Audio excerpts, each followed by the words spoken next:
시간은 2024년 3월 10일, 유독 건조하고 쌀쌀했던 일요일 오후였습니다. 이곳은 중국 허베이성의 한단시, 그 중에서도 밀밭이 끝없이 펼쳐진 아주 조용한 시골 동네 페이샹구라는 마을이에요. 이 시기에 북중부 지방의 날씨는 참 스산하다고 합니다. 겨울의 메마른 칼바람이 여전히 매섭게 불어대고 하늘은 잿빛 미세먼지로 가득 차서 낮인데도 앞이 뿌옇게 흐린 그런 날이었죠. 이 동네에 살던 13살의 소년 왕모군은 오후 1시쯤 집을 나서면서 할머니에게 나지막이 말했습니다. 같은 반 친구인 장모군이 자기한테 잠깐 보러 오라고 했다는 거였죠. 평소 왕군은 이 친구들의 무리에서 늘 위축되어 있었고 거절이라는 걸 잘 못하던 아이였어요. 그날도 그저 친구가 부르니까 아무런 의심도 없이 가벼운 걸음으로 집을 나선 거죠. 하지만 그것이 가족들이 마주한 왕군의 마지막 뒷모습일 줄은 그때는 정말 아무도 알지 못했어요.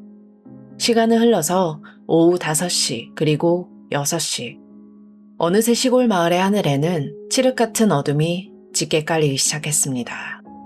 평소라면 벌써 집에 들어와서 밥을 먹었어야 할 아이가 연락조차 되지 않는 거예요. 걱정이 된 할머니가 왕군의 스마트폰으로 전화를 걸어봤지만 수화기 너머에서는 그저 전원이 꺼져 있다는 차가운 기계음만 반복될 뿐이었죠. 시골에 남겨진 연세 많고 눈이 어두운 조부모는 불길한 예감에 휩싸여 그 차가운 밤바람을 뚫고 밖으로 뛰어나갔어요. 뿌연 먼지가 날리는 어두운 시골길을 헤매면서 목이 터져라고 소년의 이름을 불러봤지만 돌아오는 건 매정한 바람 소리뿐이었죠. 이웃집 문을 두드려보고 온 동네를 샅샅이 뒤져도 아이가 지나가는 적은 어디에도 없었어요. 결국 그날 밤 아주 늦은 시간, 피가 마르는 심정으로 밤을 지새우던 가족들은 더는 버티지 못하고 공안에 실종신고를 접수했습니다. 평화롭던 시골 마을 전체가 순식간에 깊은 불안감으로 발칵 뒤집힌 순간이었어요. 그렇게 온 가족이 눈물로 밤을 지새우고 바로 다음 날인 3월 11일 월요일 아침이 밝았어요. 아침 햇살은 떠올랐지만 왕군의 가족들에게는 여전히 지옥 같은 시간이 흐르고 있었죠. 근데 이상하게도 왕군이 다니던 중학교 교실의 풍경은 기이할 정도로 평온했습니다.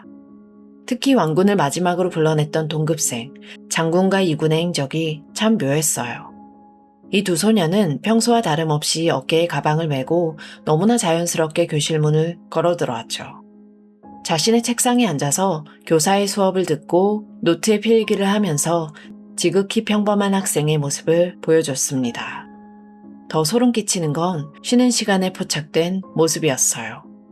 두 아이는 아무런 동요도 없이 스마트폰을 꺼내 들더니 자신들의 SNS 계정에 평화로운 일상글을 올렸어요.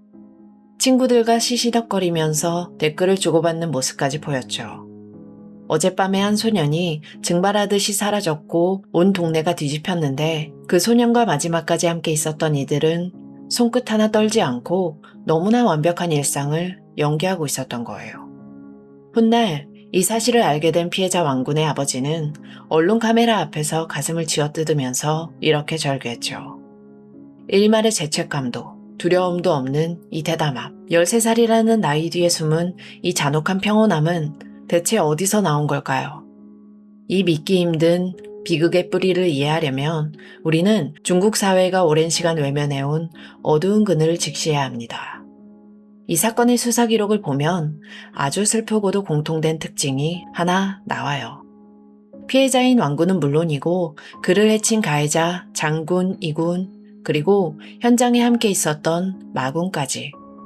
사건에 얽힌 소년 4명 전원이 모두 유류 아동이었다는 사실이에요. 중국어로는 류쇼우 얼통이라고 부른다고 하는데요. 이건 부모가 도시로 돈을 벌려고 떠나면서 시골 고향 땅에 홀로 남겨져 연세 많고 형편이 어려운 조부모의 손에 자란 아이들을 뜻하는 말입니다. 가해자 소년들의 부모 역시 아주 멀리 떨어진 대도시에서 밤낮 없이 일하느라 1년에 겨우 한두 번 고향에 내려올까 말까한 상황이었죠. 시골집에는 그저 하루하루를 몸을 가누기도 힘든 늙은 할머니, 할아버지들만 자리를 지키고 있었습니다. 그러다 보니까 아이들이 학교 밖에서 무엇을 하고 다니는지, 어떤 생각을 품고 있는지 올바르게 잡아주고 훈육할 어른이 사실상 단 한 명도 없었던 거예요. 아무런 도덕적 제어 장치도 따뜻한 어른의 시선도 받지 못한 진공 상태 속에서 가해자들은 자신들의 잔인한 본능을 통제하지 못한 채 조금씩 괴물로 자라나고 있었던 거죠. 반면 똑같은 처지였던 피해자 왕군은 철저히 고립되어 있었습니다. 학교에서 이들에게 지속적인 괴롭힘을 당하고 돈을 빼앗기면서도 멀리 있는 부모에게 짐이 될까봐, 그리고 눈이 어두운 조부모가 걱정할까봐 그 깊은 고통을 단 한 번도 털어놓지 못했어요. 아무도 지켜주는 사람이 없던 외로운 소년의 곁에는 오직 차가운 침묵만이 감돌고 있었죠. 그 사회적 방치와 무관심이 만들어낸 깊은 늪 속에서 13살의 소년들의 무서운 음모는 아무도 모르게 아주 촘촘하게 실행 단계로 나아가고 있었습니다. 그 무서운 음모의 구체적인 시작은요, 왕군이 흔적도 없이 사라지기 딱 하루 전날이었던 3월 9일 토요일로 거슬러 올라가요. 당시 허베이성의 시골 마을은 늦겨울의 메마른 항사와 먼지가 바람을 타고 하얗게 날리던 아주 스산한 주말이었죠. 많은 사람이 이 사건을 처음 접했을 때 어린아이들이 홧김에 저지른 우발적인 폭행이라고 생각했어요. 하지만 공식 수사 기록과 법정에서 드러난 진실은 우리의 상상보다 훨씬 더 계획적이고 잔인했습니다. 토요일 오후, 주범 장군은 공범 이군을 은밀하게 불러내서 참 소름 끼치는 제안을 하나 건넸어요. 왕군을 아예 살해해버리고 그 아이가 가진 위챗페이 계정의 돈을 빼앗아서 정확히 반으로 나눠 가지자는 내용이었죠. 놀랍게도 13살 공범 이군은 그 무시무시한 제안을 듣고도 선뜻 알겠다고 고개를 끄덕였습니다. 두 소년은 곧바로 범행을 저지를 장소까지 물색을 합니다. 인적이 끊겨서 평소에는 아무도 찾지 않는 동네 한 구석에 오래되고 폐기된 채소 비닐하우스를 골랐던 거예요. 계획이 서자 주범 장모군은 지체 없이 행동에 나섰어요. 자신의 집에서 굴러다니던 커다란 철삽을 몰래 챙겨들고 그 음산한 비닐하우스로 향했죠. 그리고 동급생을 묻기 위해서 하루 전날부터 차갑고 딱딱하게 굳은 흙바닥을 삽으로 푹푹 파서 내려가기 시작한 겁니다. 다음날 일어날 살인을 위해서 소년들의 손으로 예비 무덤을 파두는 그 기이한 시나리오가 현실로 움직이고 있었던 겁니다. 여기에서 현장 취재진과 공안의 기록을 보면 정말 심장이 덜컥 내려앉는 결정적인 디테일이 하나 나와요. 가해 소년들이 미리 구덩이를 파두었던 그 폐기된 비닐하우스는 놀랍게도 주범 장군의 집에서 고작 100m밖에 떨어지지 않은 곳이었어요. 성인이 큰 걸음으로 걸으면 겨우 1분이면 도착할 수 있는 아주 가까운 거리였죠. 장군은 다음날 친구를 묻어버릴 구덩이를 제 손으로 다 파놓은 뒤에 흙이 묻은 철삽을 들고 아무렇지도 않게 집으로 걸어왔습니다. 그리고 제 방 침대에 누워서 아주 평온하게 잠을 청했죠. 실제 판결문 속의 공식 수사 기록에는 이 소름 끼치는 사전 모의 정황이 단 한 줄의 문장으로 차갑게 기록되어 있죠. 돈을 평분하기로 약속하고 하루 전날 이미 매장할 구덩이를 준비했다. 이 명백한 팩트는 이 사건이 순간의 충동이 아니라 철저하게 계산된 계획 범죄라는 것을 보여주는 가장 확실한 증거가 됐습니다. 그렇게 완벽하게 무덤을 준비해둔 소년들은 다음 날인 3월 10일 일요일이 되자 본격적으로 움직이기 시작했습니다. 오후 2시쯤이었을까요? 마을에 낡고 허름한 구멍가게 앞에 설치된 CCTV에 참 묘하고 기괴한 장면 하나가 포착됩니다. 화면 속에는요, 이번 사건의 소년들 4명의 모습이 전부 다 찍혀 있었죠. 근데 아이들의 대형이 좀 이상했습니다. 주범 장군과 공범 이군, 그리고 마군까지. 가해자 3명은 구멍가게 문 밖을 겹겹이 에워싼 채 마치 감시하듯이 주변을 무섭게 서성거리고 있었어요. 그리고 그 삼엄한 압박 속에서 평소 담배를 입에 대지도 않던 13살 왕군이 혼자 가게 문을 열고 안으로 들어갔던 거예요. 구멍가게의 어둡고 침침한 조명 아래 왕군은 잔뜩 겁에 질린 표정으로 가게 주인에게 담배 한 갑을 달라고 말했습니다. 거스름돈을 받아주는 소년의 작은 손은 눈에 띄게 파르르 떨리고 있었죠. 가해자들이 왕군을 깊숙한 비닐하우스로 유인하기 직전 마지막으로 시켰던 잔인한 강요이자 담배 셔틀이었어요. 가게 문 밖에서 자신을 매섭게 노려보는 3명의 포위망 속에서 왕군은 곧 자신에게 닥쳐올 끔찍한 운명도 모른 채 그렇게 담배를 사들고 밖으로 걸어 나왔죠. 빛바랜 CCTV 화면에 박제된 소년의 잔뜩 웅크린 어깨. 그것이 왕군이 세상에 남긴 마지막 모습이었어요. 구멍가게 문을 열고 담배를 사들고 나온 왕군을 태우고 이들의 전동 자전거는 다시 황량한 시골길을 달리기 시작했죠. 근데 가던 도중에 뜻밖의 변수가 하나 생겼습니다. 공범 2군이 타고 있던 전동 자전거의 배터리가 그만 바닥을 드러낸 거예요. 자전거가 멈춰서자 이들은 급하게 배터리를 충전하기 위해서 동행하던 마군의 집으로 자연스럽게 방향을 틀었죠. 마군의 집에 도착한 2군은 자신의 자전거를 그곳 마당에 충전하라고 맡겨뒀죠. 그리고 곧장 마군의 전동 자전거를 대신 빌려 탔습니다. 자전거를 나눠 타는 순서도 이때 완전히 바뀌게 되는데요. 배터리 때문에 자전거를 바꾼 2군이 마군을 자신의 자전거 뒤에 태웠고 주범 장군은 피해자 왕군을 자신의 자전거 뒷자리에 태운 채 다시 목적지로 향했습니다. 2대의 자전거에 나눠 탄 소년들은 그렇게 메마른 흙먼지를 일으키면서 전날 장군이 미리 점찍어둔 그 비닐하우스로 바쁘게 바퀴를 굴렸죠. 서늘한 오후바람을 가르면서 전속력으로 달리던 도중 자전거 위에서 참 무서운 대화가 오갔습니다. 앞서 달리던 장군의 은밀한 지시를 받은 2군이 제 자전거 뒤에 타고 있던 마군에게 나지막하게 말을 건넸어요. 오늘 우리가 저 자전거에 타고 있는 왕군을 아예 죽여버릴 거라는 그 끔찍한 살인 계획을 아무렇지도 않게 털어놓은 거예요. 바람 소리에 섞여 들려온 2군의 잔인한 말에 뒤에 타고 있던 13살의 마군은 순간 온몸이 마비되는 듯한 공포를 느꼈죠. 하지만 워낙 평소부터 주범 장군의 기세에 눌려있다 보니까 감히 자전거에서 뛰어내리거나 소리를 질러서 소동을 피우지 못했습니다. 내 소녀는 그렇게 팽팽하게 얼어붙은 침묵 속에서 마침내 목적지인 폐기된 채소 비닐하우스 앞에 다다랐죠. 낮인데도 주변에 잡초와 잡동사니가 우거져 있어서 비닐하우스 내부는 어둡고 음산한 기운이 가득했습니다. 찢어진 비닐천이 매서운 겨울바람에 파르르 흔들리며 요란한 소리를 내는 그런 폐쇄된 공간이었어요. 4사람이 안으로 발을 들여놓자마자 주범 장군은 한치의 망설임도 없이 숨겨뒀던 날카로운 철삽을 세차게 집어들었습니다. 그리고 무방비 상태였던 왕군을 향해서 돌진을 하며 무참하게 삽을 휘둘렀고 직접적인 공격을 가하기 시작했죠.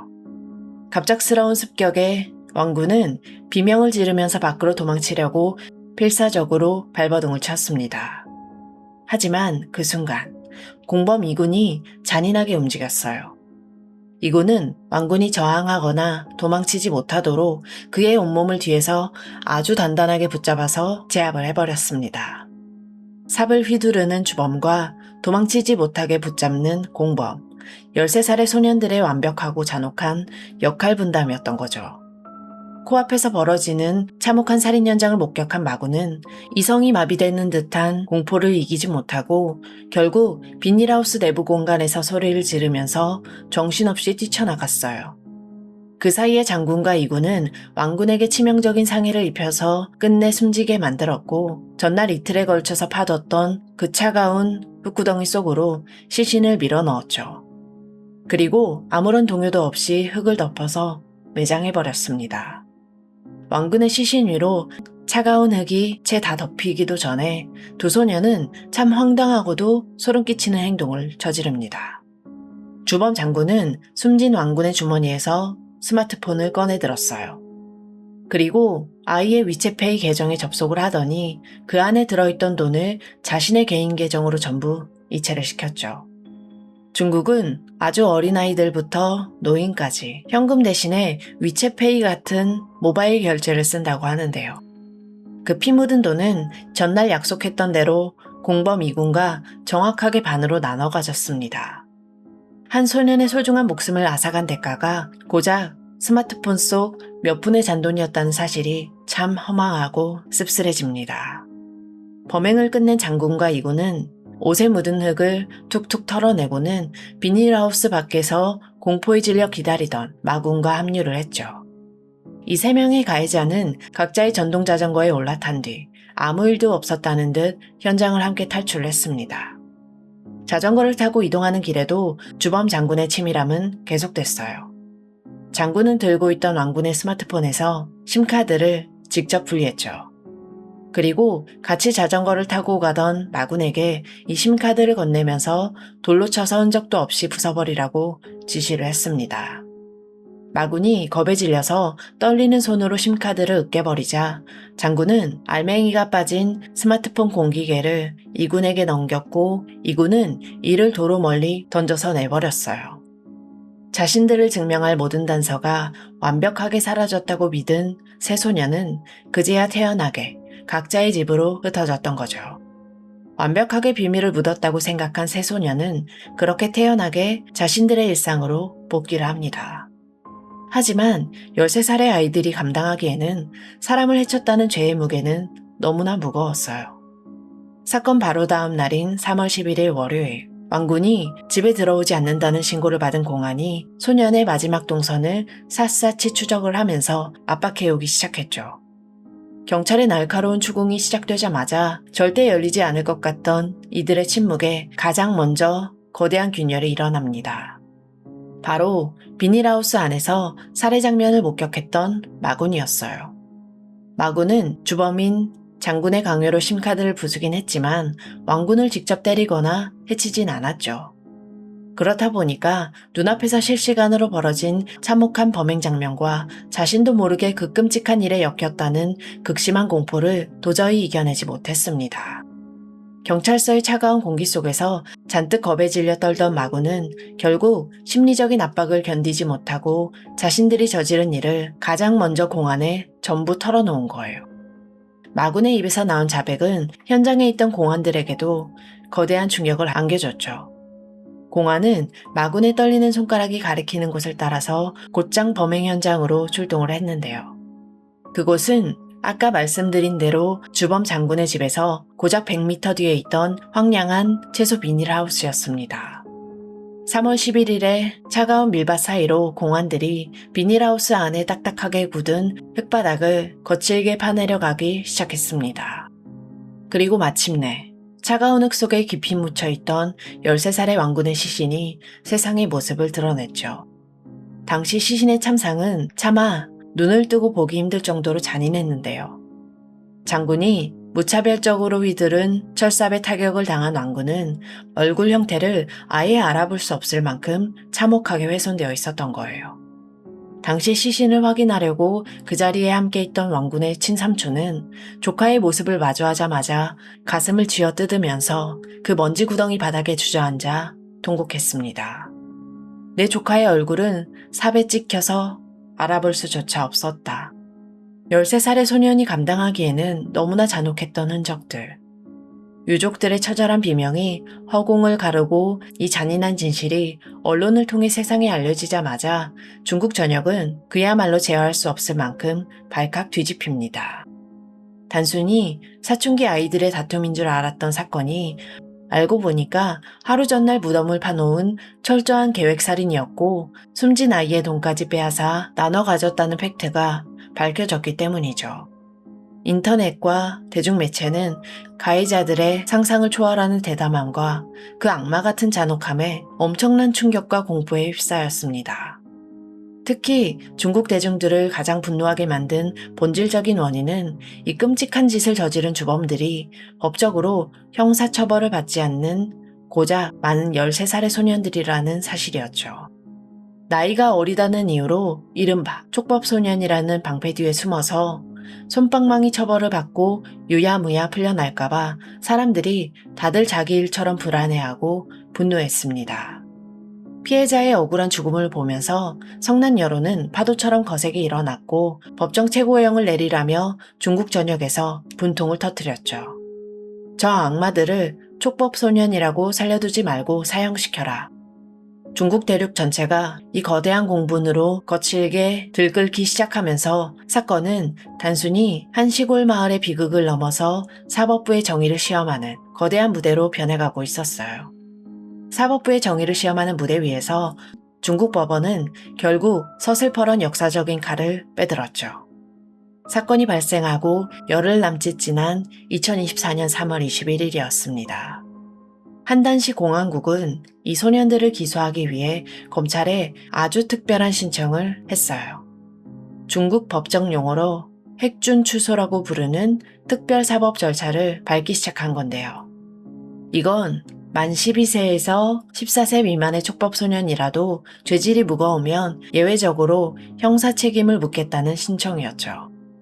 중국 전역의 뜨거운 시선이 검찰청으로 집중된 가운데 보름 뒤인 4월 8일 중국 최고인민검찰원이 이 신청을 최종적으로 승인해 줬습니다. 이 결정을 두고 당시 현지 법조계 전문가들이 일제히 입을 모았는데요. 지난 2021년에 미성년자 강력범죄를 처벌할 수 있도록 형법이 개정된 이후 실제로 만 14세 미만 아이들에게 형사 책임을 추궁하기로 결정한 소년범죄 역사상 첫 번째 기념비적인 사건이었죠. 어린 나이라는 철옹성 같던 방패가 법의 엄중함 앞에 처음으로 거대하게 금이 가기 시작한 순간이었던 겁니다. 그렇게 온 나라를 뒤흔든 공분 속에서 계절이 바뀌고 매서운 칼바람이 부르던 2024년 12월 30일이었어요. 마침내 허베이성 한단시 중급인민법원에서 운명의 선고 재판이 공개적으로 열렸죠. 재판장 안은 차가운 긴장감이 팽팽하게 감돌았습니다. 피고인석에선 소년들은 잔뜩 위축된 표정으로 서 있었고 법관은 감정을 철저히 절제한 단호하고 차가운 목소리로 판결문을 엄숙하게 읽어내려갔죠. 재판부는 먼저 주범인 장군에게 고의살인죄를 적용해서 무기징역을 선고했습니다. 여기에 더해서 성인 범죄자에게나 내려지는 부가형벌인 정치권리 종신박탈 처분까지 함께 내렸어요. 평생 국가의 시민으로서 누릴 수 있는 모든 권리를 빼앗는 가장 무거운 부가형이 무기징역과 동시에 청구된 거죠. 우리에게는 선거권 박탈 정도로 들릴지 모르지만 중국에서 정치 권리가 평생 박탈된다는 건 생각보다 훨씬 무서운 형벌입니다. 훗날 가명이나 가석방으로 교도소 밖을 나오더라도 평생 제대로 된 직장을 구할 수도 없고 글을 써서 발표도 할 수 없으며 사실상 사회적 유령으로 감시를 받으면서 살아야 한다는 뜻이거든요. 이어서 주범의 지시에 적극적으로 동조하면서 왕군이 도망치지 못하게 붙잡았던 공범 이군에게도 고의살인죄가 그대로 인정되어 징역 12년이라는 중형이 선고됐죠. 다만 처음에 살인 계획을 전혀 몰랐고 직접적인 가해 행위를 하지 않았으며 무엇보다 공포에 질려서 가장 먼저 공안을 매장 현장으로 이끌었던 마군은 형사처벌을 면제받았습니다. 하지만 그렇다고 마군이 아무 일도 없었다는 듯 집으로 돌아간 건 아니에요. 국가가 운영하는 전문교육지도위원회의 아주 엄격한 평가를 거쳐서 공안기관과 교육부문이 공동으로 관리하고 감시하는 특수격리시설에서 강도 높은 전문교정교육을 받도록 법적 결정이 내려진 법이니까요. 사실 판결이 나오기 전까지 중국 대중들은 이 악마 같은 소년들에게 당장 사형을 선고하라면서 거세게 여론을 모았죠. 하지만 중국 형법 제49조에는 그 어떤 판사도 넘어설 수 없는 명확한 법적 한계선이 그어져 있습니다. 범행 당시에 만 18세 미만이었던 미성년자에게는 아무리 잔혹하고 끔찍한 범죄를 저질렀어도 절대 사형을 선고할 수 없다는 금지 조항이죠. 그러니까 주범 장군에게 내려진 무기징역과 정치권리 종신박탈은 법이 미성년자에게 줄 수 있는 그야말로 최후의 한계선, 즉 법이 허용하는 최고형이었던 셈입니다. 촉법소년이라는 방패 뒤에 숨어서 가벼운 처벌로 끝날 줄 알았던 소년들에게 법이 내릴 수 있는 가장 무겁고 잔혹한 심판을 내린 거죠. 나이 뒤에 숨어 법망을 비웃으면서 아무렇지 않게 교실에 앉아 일상을 연기했던 소년들. 사법부는 나이라는 조건이 죄를 덮어주는 무적의 방패가 될 수 없음을 세상 앞에 똑똑히 증명해줬습니다. 오늘 이야기는 여기까지입니다. 안타깝게 희생당한 피해자분의 명복을 빌겠습니다. 지금까지 고요한 밤이었습니다.